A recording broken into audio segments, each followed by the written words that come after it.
There's two things I thought I would never need in my life: learning how to code and PowerPoint. That was great, but I was just drinking their whole product all the time. I used to be such a party girl, and now, like, the girl wakes up at 5. Show us the human part here. What have you really cocked up badly? I don't think I've shared this one before. Hiya, and welcome to the very first episode of the CTO Lens with me, David Crawford. This is a podcast in partnership with London tech leaders for CTOs, CIOs, and anyone who's either already leading in technology or aspiring to step into that role. Each week, we'll share practical insights and takeaways you can put straight into action in your leadership journey. I'm a CTO and non-executive director. I've worked for some great brands over the years, including BT, Sky, the National Lottery, and most recently Naked Wines. Then I went a step further and wrote a novel, and now I'm going even further and trying my hand at podcast hosting. Let's see how it goes. Before we dive into today's conversation, let me tell you a little bit about London Tech Leaders. We're a community of more than 2,000 senior technology leaders, and we love creating spaces where people can connect and learn through regular community events, executive dinners, and now our brand new Women Tech Leaders series. We also host our 2-day leadership summit at the end of every year, but I'll share more about that later in the pod. Hi, welcome back to another episode of the CTO Lens with me, David Crawford. I'm really looking forward to our guest on the podcast today. Our guest has got 30 years of experience in technology and engineering leadership across telecoms, media, consultancy, financial services, and more. She was most recently Chief Technology Officer at Compare the Market, where she led digital transformation and technology strategy until recently in April 2025. With a strong background driving high-performing teams and being recognised for innovation and leadership across sectors, please welcome Renee Hunt. Hi, Renee. How you doing? Fine, thank you, David. That's such a lovely intro. Yeah, most people are like, who's that? I'd love to meet her. She sounds cool. Okay, so I should warn our listeners for this episode that Renee and I know each other quite well. We worked together on and off over the years. We bumped into each other a few times. This is going to get a bit lively, so bear with us, okay? Tell us a little bit. Give us your own intro then, Renee. Wow. So my name's Renee. You can tell by my accent I didn't grow up in these parts, but I moved to the UK almost 30 years ago now. And my background is one of someone who never intended to work in tech, certainly never intended to be a CTO, but I started out my life in the military. And at the time, the military was changing into digital, and I was afraid of being, like, yelled at even more because my signal stuff was telecom and my signals wouldn't work because I didn't understand how that computer thing worked. So I started to get up close and personal into that, thinking I'll never need this in my life. There's two things I thought I would never need in my life: learning how to code and PowerPoint. Okay. Funny how life works. Yeah. And now they're crucial to your existence, or they were, because you've got news for us, right? You're not actually a CTO anymore. I mean, why are you on this podcast? No, I know. I'm pretending to be a CTO. So I was a CTO. I was blessed to have that opportunity. I did that for nearly 3 years. And it went so well that I thought I better get out while it's going well. So I retired in April. And my dad keeps saying I'm doing it wrong because I keep going to work for person A or person B, or he doesn't know what boards are. So he's like, "You're on a board? I thought you were retired." I'm like, "Yeah, that's what retired people do. They go to boards. They eat the cookies, they drink the tea, and go." But you also go to like the garden and do gardening stuff as well, right? You know. Yeah. So a bit of gardening, lots of travel this year. I'm still new at the retirement game. Okay. So mostly it's very like spontaneous travel. Running up and down to London a lot, doing podcasts and chats while people will still have me. Nice. But yeah, it's been fun. It's been fun. I can't believe how many months have passed already. And I feel like I'm still dipping my toe into it. But I think that's a good way, right? We've heard so many stories about, particularly, our fathers, they finished their careers and then they stopped at 65 and then they dropped dead the next day, right? Sort of thing. You got to keep going. You got to keep the brain ticking, right? So I've had two role models around retirement. So my grandparents were what I would call the classic 1950s Americans. Right. They worked hard. They saved their money. They moved to Florida, retired, and sat in their house for 20 years. Right? They were like, "We're not working," and I thought, no, that's not going to be for me. And then we fast forward to my parents. So my parents were really young. They had me scandalously young. And my dad retired, like, I'm retired, done. right? He ran his own photography studio, and my nephew was born, and he was like, I'm retiring, announced it. My mom's like, really? That's interesting, and stopped. And then my mom, who was younger than my dad, kept working. And she took 3 times. She'd retire, get another job, retire, get another job, retire, get another job. That happens. Yeah. And now they're living their best life. Like, honest, they were just in Paris last week. Right. I'm going to see them in 2 weeks' time in Canada, right? Like, Okay. they are living their best lives. But it did take her, took her some easing into it. So I'm trying not to do my mom, but I'm equally don't want to do my grandparents. So you don't want to go back, No. but you don't want to be fully retired. Agreed. So that's what we're talking here about. Absolutely. You're sharing the love and the wisdom that you've gained over many years. Exactly. It's too fresh. I got to share some of it. Yeah. Okay. That's great. That's brilliant. Why don't we do some of that today? Yeah, let's do that. And We tell should me do that. about you. What are you doing? Well, do you know what? Nobody ever asked me what I'm doing because I'm the host. So let me think about that. So I was my last full-time CTO role was with Naked Wines, the direct-to-consumer wine company. That was great, but I was Love their just product. drinking their whole product all the time. So I got in trouble for that. So not really. And then suddenly, I was out in the world. I decided to move on from there. They were in a different phase, and nobody was giving out permanent jobs. And so I was like, oh, okay. So through my network, lovely people always looking out for me. You're one of them. A job came up here, and I was back in the world of broadcast and TV with Red Bee Media. Worked for them 5 days a week, just doing a sort of a piece of sort of consultancy, helping them with their delivery turnaround and stuff like that. All stuff that's in the bag, just, stuff that I could pull out and lend them my experience. And then that dropped by a day a week, and I got again through my network, got a CTO role 1 day a week for a startup in the hospitality space, all to do with allergens, and that was really interesting. And then the NHS came along, and I took a non-executive director position with the NHS, which, as you'll know and we'll talk about, is incredibly different in terms of approach and style and 100%. and how you have to be. So we'll get into that.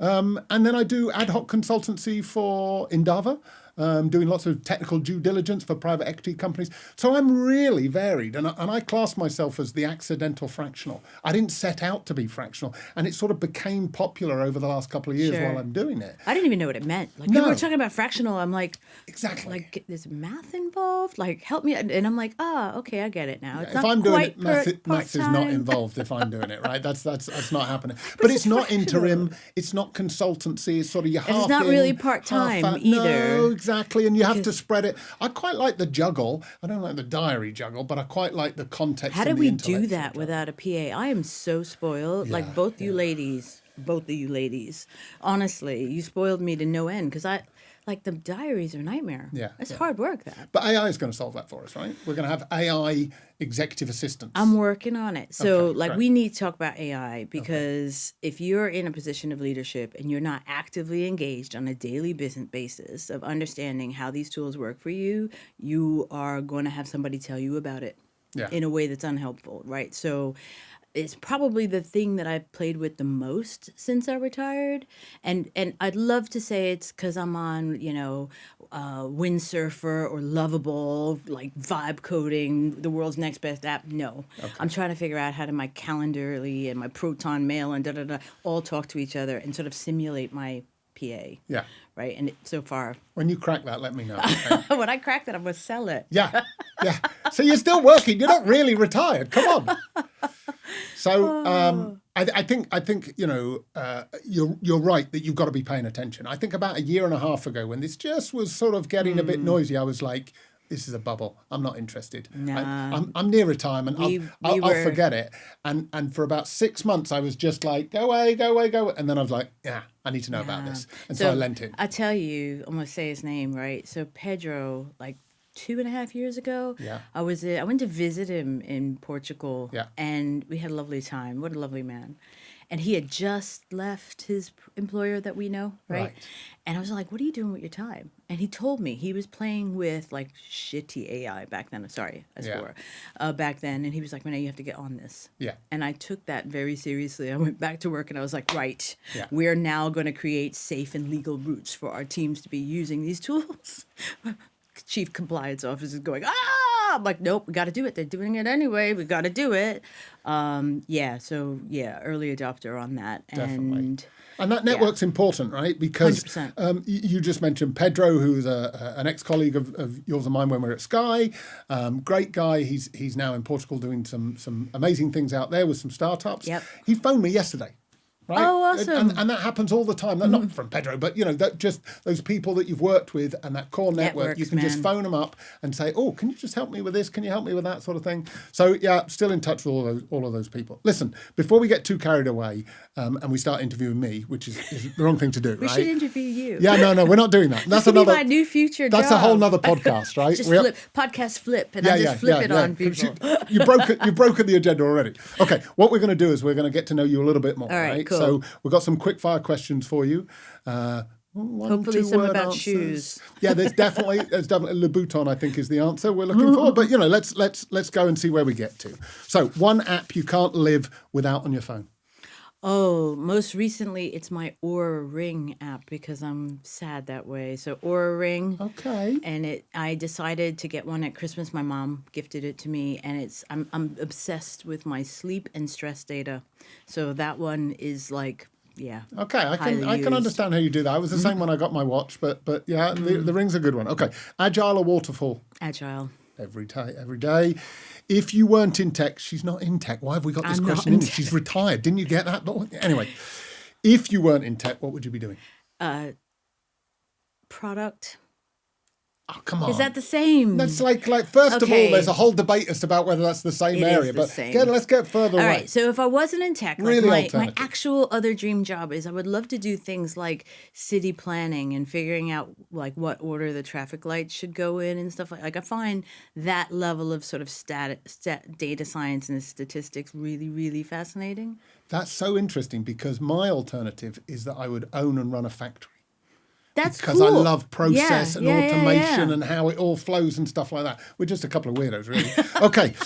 What is your biggest tech pet peeve? What do you hate about PowerPoint?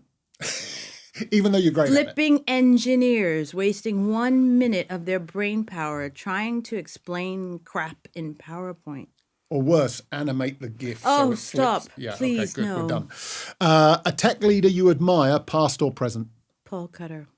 Okay, Paul, for those who don't know, Dr. is a Paul legend in the world of Sky, and then he went on to the gaming industry, and I think he's retired as well, isn't he? How is everybody I know retiring? We went to this, I think you were at that dinner, and we sat around the table, and like 2 people at the table were retired, and they were mad. They were like, wait a minute, how did everybody at this table end up retired? Exactly. We'll all be retired one day. Yeah, bless them. Bless Paul Cutter. Who owns tech in 2025, the CIO or the CTO? I don't even know. So those are 2 really weird titles, and I meet fewer and fewer CIOs. Okay. And I don't know if it's just because it's trendy to be a CTO, especially in organizations where, like, what's the T part that's different from the I part? It might be the CDO, right? With the way we're going with data. It might be or CPTO. Or the CPTO. I like that because it sounds like I'm in Star Wars at that point, right? So that's good for me. C3PO. Yeah, exactly. No, I honestly, own tech is a weird concept anyway, right? So like when I was at my previous employer, CTM, the one thing that me and the CEO understood and saw eye to eye on was for the work that we needed to do, I needed to be 100% accountable for tech, which meant that I set the standards, I wrote the vision. I didn't have to own it all. And I didn't think it was necessary for my team to own it all, but you played by my rules because I was accountable, like legally accountable. Yeah. If you're not in that kind of organization, I'm wondering, like, is that even a valid question? Like, I have to think about that. I'm not just, trying to be clever for the sake of it. Owning it, like CIO and a CTO, I think the CIO is part of the CTO's organization. If not, then it's weird, really weird. I think a lot of people are coming around to that conclusion, but I think you're right. The CTO role has become mega trendy. Everybody wants to be a CTO. Let's talk about that in a little while. No, you don't. Like, do marketing. It's way more fun. Better perks. Okay. Sleep better at night. Trust me on that one. Which tech conference is unmissable for you? I hate conferences, you know that. Black Excellent. Tech Fest. That's the only one that's unmissable for Did me you is get Black an Tech award Fest. there recently? I did not get an award at Black Tech That's Fest, and they dreadful. should give me one. Yeah, they should. No, Black Tech Fest is, for me personally, the only conference I like fully enjoy going to. Okay. Yeah, All right. Look it up, guys. Early bird or night owl? lately an early bird. I used to be such a party girl, and now like this happens. I'm not gonna say middle age. The girl wakes up at 5. Okay. So yeah, and I'm like busy and active and doing stuff, and I have to remember not to send emails at 5:30. Okay. Just get your sourdough ready for the Yeah, day. Right? yeah. Ahead of you. That's what you got to do. Okay. AI, game changer or just another tool? 100% game changer. Excellent. We like that. Last question, build or buy? It's neither one or the other. I really like this one. I'm gonna upset the engineers. It is, how do I best solve this problem? And if you're starting from a position that I always build or always buy, like, you're missing the point. Excellent answer. I like that. Thanks very much for You're doing welcome. our I like 10 the quick rapid fire. fire. Let's do the whole thing like that. Yeah. We're totally off agenda now anyway, so, big deal. Okay, thank you. All right, let's get on to the main interview. Let's talk about a couple of interesting topics. So we talked about, in the quickfire question, CIO, CTO. We talked about the CTO role. It's becoming a bit trendy. Lots of people want to be a CTO. You've been a CTO. I'm a CTO. What is it misunderstood in tech? Do we actually know what a CTO is? So I misunderstood it for sure, which is why I didn't want to be one. And I think it's different depending on where you're being a CTO, right? So I don't struggle with low ego. So when people would go, "Oh, you're a CTO," I'd say, "No, I'm the CTO." So in certain organizations, like if you're in a big multinational or a bank, there'll be many CTOs, right? I was in a medium-sized company with a huge brand, and there was only one CTO, so I was the CTO. If you're in a startup, you're writing code and you're the CTO. So I think, like, how do you understand that label when the skill set and the requirement can be so different? That's number one. I think from my perspective, the thing that I don't think they teach you about becoming an executive is that you no longer belong to the team you've been part of your whole career. So when you become a CTO, you stop being a member of technology. You represent technology, you're accountable for it, but you're a member of the executive and you're now running a business. And the tough part is your heart of hearts, like your baby is technology. And you sometimes have to make calls that feel because it starts cutting away or changing the thing that you love, right? And I feel for the CTOs, debating on how much of their headcount they have to change because of AI. But it's part of it, right? But it's part of it. You've got to make that call because somebody else with less information will make it for you. And it's your job to make that call because you're looking out for the shareholders, for your customers, for the business. And you're accountable for tech. And none of that is on the computer science degree course. No. They don't it should teach you be. any of that shit, Well, right? funny enough, we teach stuff like that as part of the IOD. So I'm a NED for the IOD. And part of the reason I wanted to join them is because I don't think we understand governance very well. I don't think there's much to prepare you for being an executive. I have an MBA, right?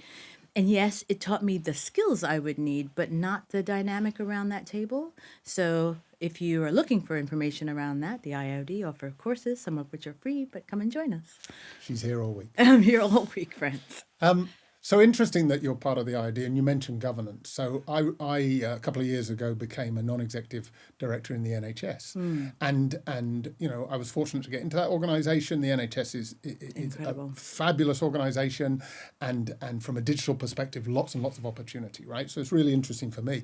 But the governance bit, they don't tell you about that. So really learning that different skill set, and it's almost a repeat from being an engineer, coming up, being a mid-level engineer, a senior engineer, maybe a delivery manager, engineering manager, into the world of, director and CTO, all of those things take different skill sets. How did you deal with that journey? I think you've called yourself the accidental CTO before. Yeah, I had the now, moniker right? first, David. I just want to say this. No, I mean you did everything before me. Let's be clear about yes, that, right? It helps with being older. You retired before me, God damn it! Bless. But how did you manage all those different parts of your career to get to the point of being a CTO retired? So I have a thing I always say, ABL, always be learning. So I've been very, very conscious that my way into tech wasn't traditional. So I didn't study engineering, even though I did study programming. And so as a result, I felt like I always had to be, studying in the background. And I think it's quite typical for women of Afro-Caribbean heritage that were like, education's really important. So like learn it in books. I listened to podcasts. I used to say, I had to give up reading fiction because I needed to make space for all the stuff I had to jam in my head. Right. So I still haven't started reading fiction, even though I'm retired. Why don't you start with my novel? I'm going to start. Did you write a novel? It's a roller coaster. It's not really. It's awful. My mum and my wife have read it. Okay, but I'm not it's sure I'm going to become the it's third. available in all poor bookshops, so go for it. I'm reading a biography about fashion, so that's almost like reading it's not fiction. Yeah, okay. So one, learn, right? Two, mentors and sponsors who not only help you develop, but also highlight the things that you need to know for that next step. Education is important, like take courses, like go out and learn, read books, like I read loads of books, loads and loads and loads of books. So there are ways to kind of fill in the gap. And then there's the pain of doing it and getting it wrong. The pain of doing it and getting it wrong, because I read somewhere that your brain doesn't actually change, like develop, unless you get it wrong. Okay. So when you get it right, your brain's sort of going, yeah. Got it. It's done. But It's in there. getting it wrong changes the physiology of your brain in a way that allows you to develop and grow as a human being. That's massive. So if you stay in the safe lane all the time, your brain doesn't change that much. Right? And I guess we'll talk about where you might have got it wrong at some point. I mean, I couldn't possibly think that's happened, but I wanted to touch on one point. We'll talk about the leadership aspect of being a CTO. But you've got the tech creds, you've done a bit of delivery management, a bit of project management, a bit of product, bit of this, bit of that, right? But there's a leader aspect to it. But before we do, one of all the good books tell us, plus LinkedIn, that being a leader is a humble affair and stuff like that. Now you and I know each other, right? And you used a phrase a minute ago, I don't suffer with low ego. No. Right? I love that phrase because I'm not an egotist, but I'm confident. Mm-hmm. I'm out there. I'm quite happy to talk about what I'm good at and all that kind of stuff. Similarly for you, does that have a place in modern leadership, or have we got to dial it back a bit? I think it's a bit of both, right? And it depends on how it's applied. And in some ways, I feel like as a woman, it's a little bit easier. So we don't have many advantages, but I'll use that one. So on the one hand, I think you have to have conviction to stand up and ask a bunch of people to follow you, to follow a vision, to disagree with something that's been said, and to drive change, right? So if you, like, I absolutely recoil at the idea that technology's job is to take instructions, right? Like, we might as well replace us with AI now, right? Yeah. It is not our job to take instructions. Correct. We are often the only people in the room who fully understand how something works. I don't mean that in an ego way. I mean that at the most elemental level, we know how this process works or what actually happens. And for us to just take instruction is a waste of that information. Do you remember our other fabulous leader, Colin McQuaid? Yes, right? of course. So one of Colin's great things, he used to do this when we were all in a room. He used to say, the thing you guys have to remember is, I'm not sure he's going to like me saying this in public, but we're pretty much cleverer than everybody else, just educationally and from a cerebral point of view. And we've got all the data. That's my favorite one. Right? That's my favorite color. We have all the data. So we have to go and help out. We have to be in the game, right? So I think, but more importantly, you have to do it in a way your voice is heard. Yeah. The number of times where the clever guy in the corner who lacks empathy or lacks the confidence to speak up, to straighten their backbone and say, I'm sorry, I disagree, right? In a way that can be heard. So that's what I mean by lead, right? You don't necessarily have to have the title, but you got to sit at that table like you earned the right to be there and to engage in a business that you actually care about. And too often in our environment, in our community, there's cynicism, there's a lack of respect for what our colleagues are trying to do because they can't do what we do. They'll never understand. Right? And it's like, or that's never going to work. It's like, what did you just say? Yeah. What did you just say? So one, step into that space, and then like today, right now, even more than any of the technology is the game. I don't care what industry you're in. So you can't have a director or a head of or a C-level role and be a participant or a passenger. Like, that's insane. You're not doing your job. Okay. So I'm super passionate about this. So like leadership is the one thread. Like, I was a lieutenant in the Army when I was 22. But right? they drill that into you, if you'll excuse the But pun. you They drill learn into it. from You an spend early 4 age, years right? learning to lead, to make Yeah. decisions, to step out when you don't have all the information, to get it wrong and then fix it quick before somebody gets killed, right? Yeah. So, and then because I wasn't sure what I wanted to be when I grew up, I just kept studying about what great leaders did and what does make sense. So that's the one side. Then there's the humble side. So I think I'm a servant leader. Okay. Yeah, anybody who thinks I'm not, just let me know and we'll talk about that one. But like, I think my job, because I'm not the smartest person in the room, I can't do what some of my engineers do. So my job is to, make it possible for them to do their best work, right? And that may mean I'm thinking about what's happening 2 years from now or 18 months from now. So I remove obstacles for them when they get up to that. That may be, I'm going to soften up the executive about what I'm likely sure is going to happen and he's not going to like. Okay. Because I don't want them walking into that room. Join a room full of like-minded technology leaders at the London Tech Leaders Summit on October the 7th and 8th. 2 days dedicated to real conversations about life at the top of the tech pyramid. You'll experience a packed agenda of hands-on workshops, thought-provoking panels and inspiring keynotes, all designed to help you grow as a technology leader and shape your leadership style for the future. Spots are limited, so don't wait. Register now via the link in our bio. You touched on something interesting there about supporting whilst empowering that next generation coming through. So, how important is that from a leadership perspective to be looking out for those people coming through who are the next generation of leaders, and how do you support them on that journey? Yeah. What do you do? Have you got tricks and tips for that? Tricks and tips. I can't remember which of our esteemed bosses said this, but it lives rent-free in my head. One of the 2 jobs of leadership, and probably the most important, is to identify the future leaders and to support and nurture them. Right? I think that was me. I think was I that said you? Yeah, probably. God, yeah, David, that was awesome. I'm going to claim it anyway. You should, Sounds because great. that was flipping awesome, right? It's the part of the job that I enjoy. It's part of why I studied to be an executive coach, because I enjoy that part more. Like, that's the part I thought I would miss leaving corporate work. So how do we do it? 1, you have to set a good example. That's part 1. 2, make sure people know that that's your job. Like, so the number of people who won't even have like a monthly one-to-one with their DR, whoa, Yeah. who won't agree objectives, who won't talk about what it is that they need to be doing. And then the other one is the difficult conversations about when they're not achieving. Instead of, we'll just give them a 3. Like, I don't know what your scale is, but that's like you passed. You might get a little bonus. Like, Just that's not doing them a gorgeous. favour by Yeah, not having no, the conversation, you're not. are you? Especially if they have potential.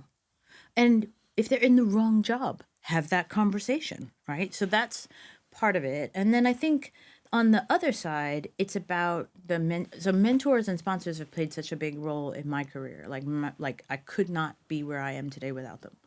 You have to do that for other people, and it will teach you how to be a better line manager. It'll teach you how to be a better person if you do it properly. So I think that's part of it. And you can see them, right? They're the people who bring more than the core skill set, right? Like, the best engineer in the world does not necessarily make for the best leader. Maybe they want to be a leader, but then they have to be prepared to do the work on the human skills. I refuse to call them soft skills. They're not soft. They're really hard. Agree. So they're really hard. I'm applauding that. So, but the human skills, that's tough if they've been rewarded their whole lives for just And being they need to able doing experiment, math. right? They need to get it a bit wrong, because they Yeah. will. When you're dealing with humans, you get stuff wrong all the time. Yeah. Right?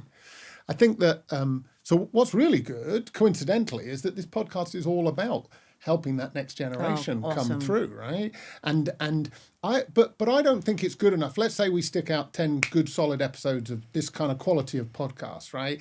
People, get into it, they listen to it all and they go, right, I'm ready to be a tech leader. That's not true, right? They've got to do the graft. They've got to put in the hours. So how does that work? When you're coaching the next generation coming through, what do you tell them they've got to practically do? They got to do the job, right? Like, so when I came up, because I came up through primarily in this country consultancy, it was easy for me to sell myself in at a quite high level, right? So in consultancy, weird enough, you do lead teams. So I'd had quite big teams, but not in an operational organization. And let me tell you something, that's really, really different. And so part of my decision, conscious or otherwise, was to take roles that in theory were less than what I could have gotten, because you got to do the job. You got to learn. You gotta have to have the war stories. You have to have, faced failure and all the things to be credible, because you don't want to find out that you can't do it at the highest level when people are looking going, what do you mean? You've never had a, crisis management. You had a union. You've never had an outage on Christmas Eve. And I think everybody would agree with that, but you don't really see that coming through in job specifications. Right? What do you mean coming through in job spec? When you're out there looking for a job as maybe a head of, a director or whatever, and you're seeing these CTO roles, the first thing they all say is, we want a hands-on CTO. And I'm just like, okay, what do you mean you want a hands-on CTO? I don't apply for those. It's I don't apply for those because it's a ridiculous, one, that's not me. I'm sure there's some people who are hands-on CTOs, but it's also a ridiculous ask. If you have an organization of 400 people, you do not need the CTO to write code. No. What are the other 400 people for? It's like the 5 people on the Starship Enterprise. Right. Why does anybody else exist when the same 5 people go on their away mission? Yeah. That was a Didier. Okay. Right? So, why do they even exist? Yeah. So, if the CTO should, I think, if it's a tech company, should be able to read and interpret code, probably can still write a bit, but they should not be called upon to write code. That's no.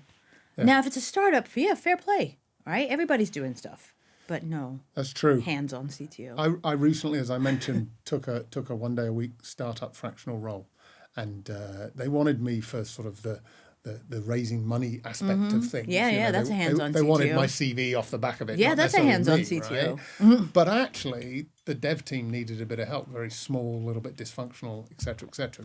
Good guys. I ended up writing Jira tickets. I was down there. I logged in and had a GitHub account, right? Now, I enjoyed it to start with because I was exercising those things from the past. And I was like, I've still got this. I can still do it. But it's not my value, right? All the stuff I've learned over the years. I don't know. Maybe at that moment. So, way back when I left the Army, I was getting my 2-year... In America, they have these things called 2-year degrees. So I was getting my 2-year degree in programming. And... I worked for this very successful but very small defense contracting house in Washington, D.C. I didn't even know what that was, but, they hired me. And we used to, back when paper was the thing, we used to do these reports. And these reports were worth, multiple millions of dollars, right? So, and the CEO used to run the copy machine at night, because that was the most helpful thing he could be doing. So that's kind of like servant leader, right? Yeah. Now, if you work if I'm a CTO and I'm working in an organization that can't figure out how to organize their Jira tickets, or where there's no hands available to do that, and I can, I'm not going to sit there and go, it's beneath me. But it's so in that sense, roll your sleeves up, absolutely. But hands-on CTO, that can't be your day job. I think it's the wrong title, right? It's not. It's the wrong position in the company. Do it once and then fix it for them. Show them how to do it. That's the servant leader bit. Don't do it every single time, right? Yeah. Okay. All right. Listen. Thank you ever so much for having that conversation. Excellent. I think we covered a wide variety of topics. Just touching on a last little thing here, given that I don't know if Renee mentioned this, but she's retired. No, did I say? No, I don't know. I couldn't. We'll edit it back in. Don't worry. Thank you. choosing that next role, coming out of being a CTO, right? Because we'll have some listeners who are, maybe like you and I, thinking about what do I do over the next few years, right? How do you I think you've got a NED role with IOD. I think you said you'd also got an advisory role for a private company. How are you navigating that? How are you deciding what you want to do? And what's the important focus for you? What's the criteria for a role? So it's less about the role. It's just sort of like, what am I bringing to it? Right. So, and why would I choose to do it? One, and of course I looked up the wrong book. I read a book that a friend of mine recommended called Changing Gear, and it's about chapter 3. And what I loved about the book, and I'll look up the name of the guy, we'll edit it back in. It's written from so the author is British, which is helpful because then you don't get all this weird Americanisms. But he talks about all the ways that you might end your corporate, executive, and it's definitely aimed at I've been a director, I've been an executive, I've been a non-exec, and you're going to something different. And I think in the West, he says, we think of life as you go to school, you work, you retire. And the reality is it's not in 3 parts. There's something usually between school and go to work as you figure out what you're going to be. And then there's definitely usually something between work and retire. And that's this chapter 3 that people talk about. So that was really helpful for me to help me to A, make peace with the fact that I'm choosing to do this now. B, make peace with the fact that I wasn't ready to do full garden. Like I love my garden, but like not full garden. And then what would I want to do? So the only thing, this is going to be hilarious, is the one thing I decided was it's 100 days. A year? A year. That no more. No more. And then the rest of the time you are retired. Yeah. So it's I like 100 that. That's a nice days. little measure. And so as I say yes to something, I have to recognize it's cutting away at the 100 days. And it means I can't say yes to something else. So the one thing I've managed to stick to, so my husband and I were going to start a business. Unfortunately, there was a bit of a tragedy that happened in the spring, and that pushed everything kind of back. And now, we said, we'll relook at it in October. Now I'm busy, right? Like I don't have time. So the 100 days, that needed to fit into the 100 days, right? So the 100 days was one of the things that was recommended in the book, like pick something to help guide your decision making. I like that. And these are very reasonably priced 100 days, we should not say, at all. for anybody out there. Not at all. Know your value, right? Exactly. Because, it's 100 days, right? And then I'm not post money. Have you heard that expression? No, what's that? Post money are people who are like actually can afford to retire. You've exited in a big way, right? Okay. No, I'm not post money. So I Okay. have to think about doing some things that earn some money. Because I live a certain way and I enjoy it. So that's important part of the 100 days, right? So I would love to just do volunteer stuff, but it's worthwhile, but you need a certain income, Exactly. et cetera, to maintain Exactly. a certain lifestyle. I recently wrote a post on LinkedIn about I've been in IT 20 years, why aren't I rich yet? yeah, I saw that one. I read that one. Right, and Honestly, and it is. It's like I'm not bitter about it. There was a little bit of flack I got from it. Right, I'm not bitter. Honest, I'm not bitter about it. But and I've done okay, like you. We're okay. We have a blessed life in many ways. Yeah, but there is this expectation that you go engineer, you cut your teeth with a major organization, you go to a startup as a CTO, and then 3 years later you buy a yacht. Right. Yeah. No, I grew up on an island. A boat is a hole in the water you throw money into, so no thanks. But I get you, right? And I look, I surround myself with high achieving women friends. Like I am truly the underachiever in my friend group. Like hear that one. I have no ego problems and I am the underachiever in my friend group, right? So I have incredibly successful, wealthy friends. And I sometimes scratch my head going, I could have done that. Why didn't I do that? But fundamentally, I think you have to live a life that's authentic for you. That's Right? nice. And I love the career I had and I'm still having, right? Yeah. And I'm super, like, there's have you ever heard of Afrofuturism? Oh no. Yeah, it's good. I can't even say that. So, Go on. like, there's lots of, like, Wakanda is a perfect example of Afrofuturism. Okay, and got it. basically, the tenet of it is that part of the future a very positive future in which, African Americans or Afro-Caribbean people exist, we do so because of the past and how we got there, right? And so I recently posted that we in the West, people of Afro-Caribbean culture, we live a life that looks like Afrofuturism to our ancestors. Like, my grandmother worked in a factory. She didn't finish high school. So if she were alive to see this now, her head would explode, right? To her, I am already rich, right? So I think we can get really caught up in worrying about why didn't I start NVIDIA or some shit, right? And best story ever. I'm going to digress. So in our family, we have this habit of missing really good opportunities. Well, I think I've got that in my family as well. So famously, oh, my dad's going to kill me. Famously, my dad's mate said, "Hey, Bob, move to California with me." Like, they were best friends in high school. I was a flower girl in this guy's wedding, right? "Move to California with me. I found this great company. Come on, get in with me." So he was like employee number 6 at Oracle. Oh, you're joking. He owns an island in the Caribbean. And your dad And my passed dad that was up. like, "Nope, I've got this great job over here." I mean, let's not be too harsh on your dad, right? I bet he beats himself up about that So one, right? anytime some startup calls me and says, "Hey, do you want to get in? We can give you equity." I'm like, "Yeah, the best thing I'm going to do for you now is say no. That means you're going to go on to do great things." I'll repay you with one. One of my ones, and there's a couple. Is that my brother and I had a music artist management company. He's the musician. I was just like, the business part of it.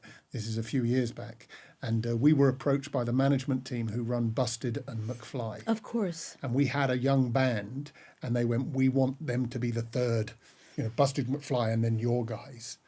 And we turned the deal down. And just what? Good luck with that internet thing. Yeah, I know. It's just like Like we're a too hype. busy. We can't do. Anyway, never mind. Listen, it was a really great conversation. Thank you ever so much. Thank you. That all sounded really good, really positive, really upbeat. That's me, David. Yeah, no, I get it, right? But we're just going to dig a little bit deeper here, because to have all that success, and you touched on this earlier, there's going to be a few scars. There's going to be some stuff Definitely. you messed up, right? So show us the human part here. What have you really cocked up badly? What impacted you? It could be a personal thing that impacted how you do business. Anything you like. Just share a vulnerability with us. I don't think I've shared this one before, and the people who are involved will recognize it's a true story. Okay. So when I went back to Sky, I took a role, like I was in two minds about it. I wasn't really sure I wanted to join as an employee, and I did. And I had lots of understanding of how tough it could be, having worked there for many years as a part-time person. And I did it, and then I instantly regretted the decision. Like, it was just way worse than I thought it was going to be. And I was angry, and I was pissed off, and I was like, should have known better and whatever. And then I walked into a situation that was like, the organization was really not good. And the team didn't know that, but everybody else did.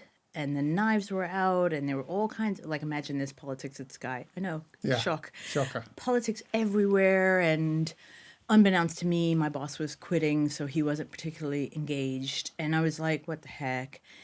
And so I'm like, right, I'm going to fix this. I know how to fix this. All these people are stupid. I'm going to sort this out. And I just kind of didn't talk to anybody, took all of my smartness, and decided I was going to change people's job titles and reorganize everything and not engage with any of the teams. And then I just announced that. Excellent. How did that go? Yeah, but bag of sick. There might have been a grievance. I don't know. Yeah, it took a while to build trust. Yeah. It probably put the change that needed to happen back about 6 months, because I went in to a group of people who, up until that point in time, had literally been told they hung the moon, that they were amazing. Meanwhile, back at the ranch, people were all going, these guys are terrible. It's awful. What are you going to do about it? So, like, I've got that insight and just basically told them they were ugly and their mother dressed them funny, and I'm here to fix it. Aren't you lucky? Yeah. So that was not my finest hour. And Let me ask you a question about that. sure. You recovered from it, right? You fixed it. You Yeah. brought it back online. You learned. I'm absolutely sure. How did you feel? Because you weren't junior at that point. You were an No. experienced, capable leader. How did you feel when you realized what you'd done? I had to really question whether or not I was just full of shit. Like, because it was so obvious to me that these things would fix it. And it had the absolute polar opposite. And I had a bunch of people just wondering, like, bring back our esteemed leader, and who is this woman? And I felt lonely most of the time I worked there for lots of reasons. I felt very lonely on that day. And especially the people who, again, this is going to come as a shock to you, but there were people who actively wanted me to fail. Yeah. And That happens. And I was definitely like, look, you were right. She doesn't know what she's doing. And I was going through my own crisis of, like, I don't want to be here. Yeah, sure. And I really don't want to be here now that I've screwed this up and I don't know how to fix it. And honestly, I don't remember. I think I let it be crap for another 3 months while I licked my wounds and tried to figure out, is it even fixable? And maybe they should just shut the whole office down. That might be a smarter idea. Like, talk about ego, Yeah. Like, well, if I can't fix it, You surely double down on it. double a bit, down on right? the fact that it was bad. And this is a book I love, and I took the minute to go back and read it again. And the book's called Turn the Ship Around. Okay, I've heard of And that. it's David Marquet. And he basically gets the worst ship in the Navy. Now, by no means was this team the worst ship in the Navy, Sure. but the lesson from it was the leadership can have that impact. And leadership that basically empowers people to do the jobs they're supposed to do and gives them the competence to do them, can make that, even with the same people. Like, he didn't change anybody on that ship to take it from the worst to the best. Right. And so reading that and getting humble, there's that word, about you don't have to have all the ideas, and, getting a group of people around and asking them, what should we do? Like, can we look at the facts, like the data that says, you're probably not what you think. Like, this is not okay. You've got 1,000 open tickets. 1,000. Not getting fixed. Yeah. Oh, the product manager won't let us fix it. I'm like, fuck the product manager. Yeah. Right? Yeah. So having that, but it was, that was the hardest 6 months of my career. Well, that's interesting. hardest 6 months And I of my really career. appreciate you sharing that with us. In that case, what didn't kill you made you stronger, clearly. But it's Definitely really made me a interesting. better leader. Definitely. But it was that's like, a good outcome. there are better ways to learn that. Yeah, I'm sure. Well, listening better to this ways. podcast is one of Yes, those ways. definitely. Right? And surely technology leadership is not for the faint-hearted. I think that's what we're learning here. Right? No, not right. at all. Thank you for sharing that. Really appreciate it, Renee. So we just had a lovely chat with Renee.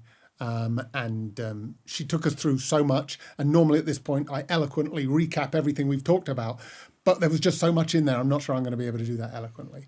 We started out with Renee's journey into technology leadership and where she came from the military, which, unlike a lot of our industries, gives a good grounding in what it takes to be a leader. And I think that's something that's really valuable. But actually, we also learned that you've really got to do it. Doing something, not just being book read, not just going on a course. These are important things, but actually doing stuff. And right at the end, Renee's given us her vulnerable, maybe she didn't quite, not her finest hour.